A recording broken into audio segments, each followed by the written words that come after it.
జై శ్రీరామ్. 1వ వార్డులో గత 15 రోజుల నుంచి ఎలక్షన్ వాతావరణం కనబడతా ఉంది. కానీ ఇప్పటి వరకు కూడా బరిలో నిలిచిన క్యాండిడేట్లు తమ గెలుపు కోసమే కృషి చేయలేకపోతున్నారు.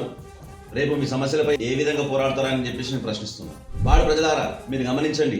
ఇప్పటి వరకు కూడా కాంగ్రెస్ పార్టీ బలపరిచిన లావణ్య నరసింహాచారి గారు వారి సతీమణిని తీసుకొని ఒక్క ఓటర్ కన్నా ఓటు అడిగినట్టు రుజువు చేపిస్తే నేను బహిరంగంగా క్షమాపణ చెప్పడానికి సిద్ధంగా ఉన్నాను. అలాగే బీఆర్ఎస్ పార్టీ నుండి నిలబడ్డ ఫెరోజ్, అతను కూడా ప్రచారానికి తీసుకురాలేదు.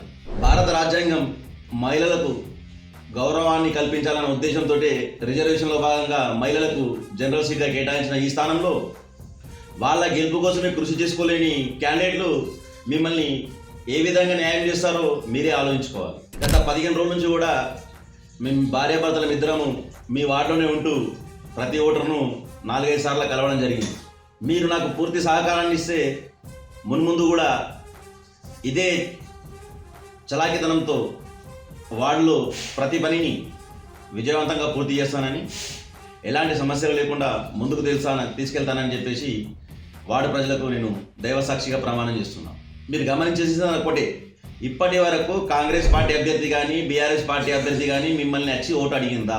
ఈరోజు వాళ్ళ తరఫున అడిగిన నాయకులు రేపు వచ్చి మీ గల్లీలలో పనిచేస్తారా?